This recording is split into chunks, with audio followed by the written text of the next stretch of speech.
Shawn Walker, this is my wife Carol, and we've been coming to Real Life Church for a year and a half.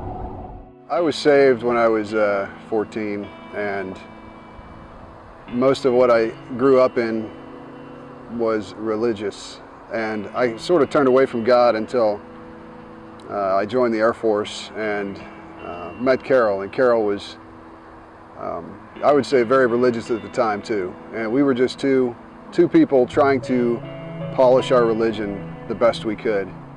We go to different churches because we travel around a lot in the military, and we feel God.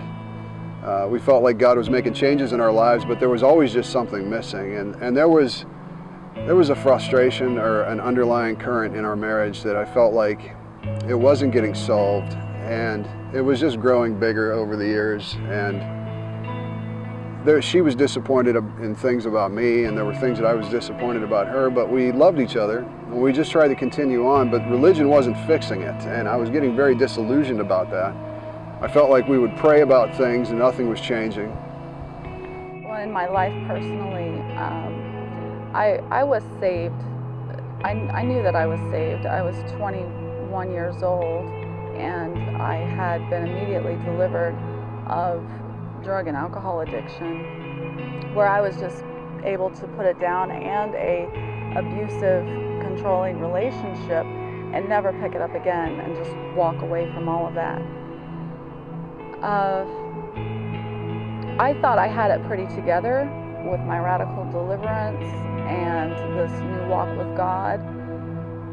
And when Shawn and I met and got married, I thought, well, this will be great.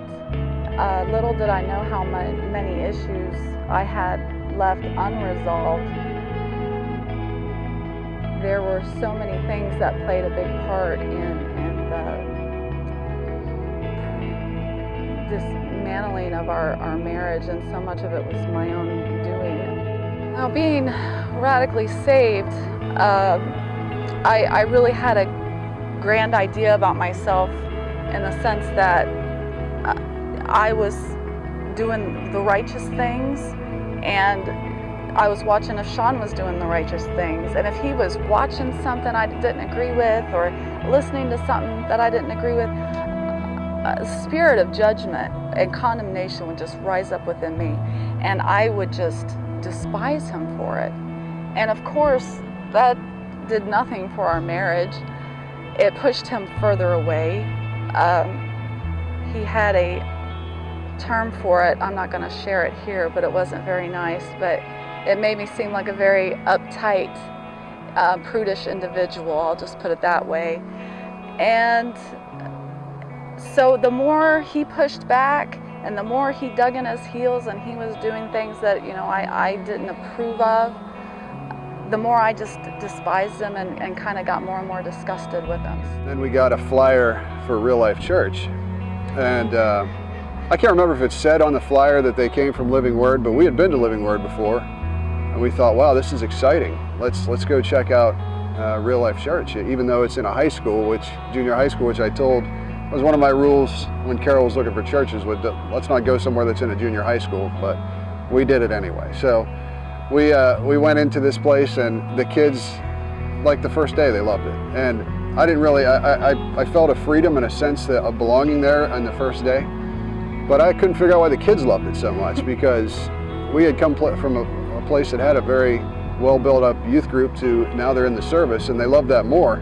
And they said they felt more connected that first day than all the time that we had been in a church where they had a bunch of their own age around. So I thought, well, this is where we're going then, because the kids are in love with it, and that's what it's all about. And then the pastor invited us to come to prayer, and I just felt like God was igniting something inside of me that I had never experienced before. I mean, I had been going around the mountain a few times and quit enough times to where I learned how to do it pretty well and was getting good at it. And I felt like God was changing something inside of me. And then we came to prayer, and God just started working on us in prayer. And it seemed like every week something else was changing. And I started to realize that, and this is weird after being saved for 25 years, but realize that God is actually for me. And God actually doesn't have a checklist, and He really approves of me, And when I fail, he's more upset about the fact that I'm beating myself up than about the fact that I failed. And that is brand new to me. I mean, that was brand new. When we first started coming to Real Life Church, I think what really struck me and kept drawing me back was the idea that the pastor especially was hammering home the idea of we're just keeping it real at real life. That's what he would say, and that was such a new concept. I was used to going to church and putting up a front and kind of putting up my walls. I felt like that's what everybody else did.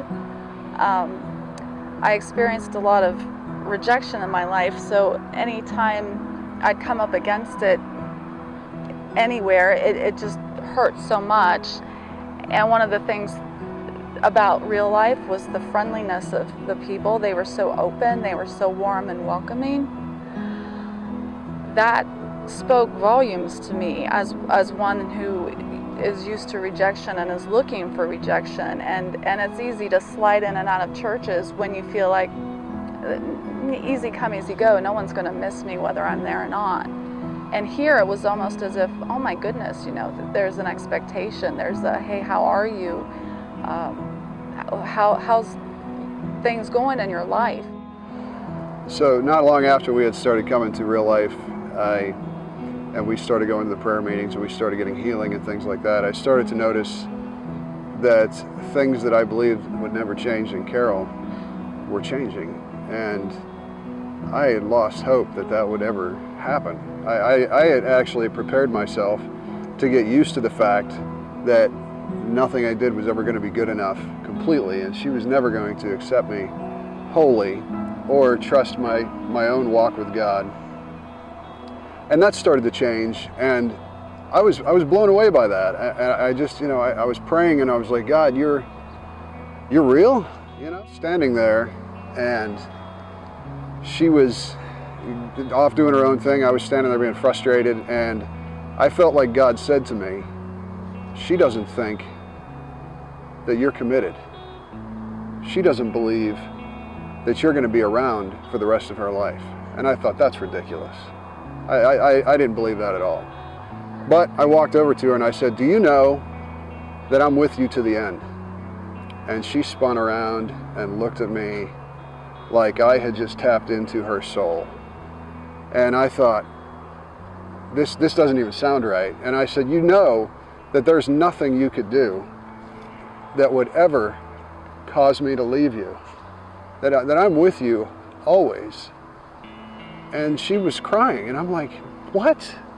I didn't know that. And it just, it occurred to me that up until this point, had God not made these changes in my life, I would have continued to build this in my wife that she didn't even believe that I was going to be with her. And I would have never known. And ever since that happened, like a sensitivity and a warmth comes over us, even when we struggle, and we still have arguments and things like that, and but we pray through things, and I see a belief in her that I am here, and she's starting to honor me. And it's like I almost wonder, was it that I just never gave her the sense of belonging and she could never reach out? And all that has happened because of what God has done in our lives since we've come to this environment. I just want to say thank you so much, Real Life, for being there for our family. Thank you for pouring into our children. Thank you for the friendships that we've made. And so many people have met us and taken us where we've been, taking us at face value, where we were at. Yeah. And they have loved us and just poured into us as well. And we're just so grateful. Our life has taken a different direction. Our marriage is going in a different direction, and it's been nothing short of miracles. And we just thank you so much, Real Life. We love our Real Life family.